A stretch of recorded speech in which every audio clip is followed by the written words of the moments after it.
میرے والد صاحب بعض اوقات ایسا ہوتا ہے رشتہ داروں کے پاس جاتے ہیں، جیسے بھائی کی ساس وغیرہ یا کوئی اور خاتون بیٹھی ہوتی ہیں تو وہ کہتے ہیں کہ ان کو سلام کرو، تو اب وہ بچہ کہتا ہے کہ نامحرم کو سلام کرنا تو گناہ ہوتا ہے، تو پھر میں ان کو کیسے سلام کروں؟ دیکھیں ایسے بہت سے بچے ہوتے ہیں، اسی لیے میں نے کویسچن لے لیا کہ جو دین کو بہت ہی سطحی قسم کا سمجھے ہوتے ہیں، اور اس کی بڑی وجہ یہ ہوتی ہے کہ جن سے دین سیکھا ہوتا ہے انہوں نے تمام تر تفاصیل نہیں سکھائی ہوتی بلکہ تھوڑی سی باتیں سکھا دی ہوتی ہیں، اس کو کل دین سمجھ کر جب اپنے اوپر ہم نافذ کرتے ہیں تو پھر خرابیاں جنم لیتی ہیں۔ یاد رکھیں کہ کسی بوڑھی عورت کو سلام کرنا، بلکہ کسی اجنبی عورت کو بھی سلام کرنا، نامحرم عورت جس کو کہتے ہیں، وہ چاہے وہ کچھ خاندان کی ہوں، فی زمانہ اگر آپ ان کو جواب دیتے ہیں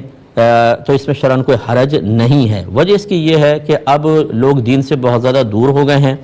اگر آپ یہ سوچیں کہ یہ نامحرم خاتون ہیں، اب وہ قریبی رشتہ دار ہوں لیکن نامحرم ہو، جیسے ممانی نامحرم ہوتی ہے، اسی طرح چچی اگر سگی خالہ نہ ہو تو نامحرم ہوتی ہے، اب ہم ان کے سلام کا جواب اس وجہ سے نہ دیں کہ یہ نامحرم ہیں تو لازم سی بات ہے گھر میں فتنہ ہوگا، فساد ہوگا۔ اور میں نے اکثر یہ دیکھا ہے کہ جب کوئی دین پر عمل کرنے کی کوشش کرتا ہے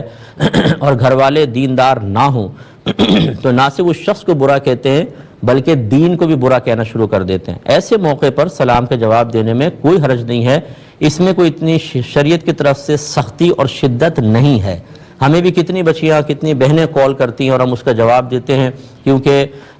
نامحرم ہوتی ہیں حالانکہ، لیکن اگر نہیں کریں تو سننے والے دیکھنے والے کہیں گے دیکھیں سلام ہو رہا اور جواب نہیں دے رہے۔ تو اس لیے آج کل فی زبانہ اسی طرح آپ دیکھیں خواتین جاتی ہیں ڈاکٹر کو چیک کروانے کے لیے، اس کو سلام کرتی ہیں، دودھ والا ہے، سبزی والا ہے، مارکیٹ میں بعض اوقات ایسا ہوتا ہے، تو بغیر کسی ضرورت کے اجنبی عورت کو سلام کرنا ٹھیک نہیں، لیکن رشتہ داروں وغیرہ کے اندر اگر سلام کریں گے تو یہ فی نفسی کوئی گناہ نہیں ہے۔ تو یہ مطلب اتنا سختی اپنے ذہن میں پیدا نہ کریں، آپ دین پر عمل ضرور کریں لیکن پہلے دین کو اچھی طرح سمجھیں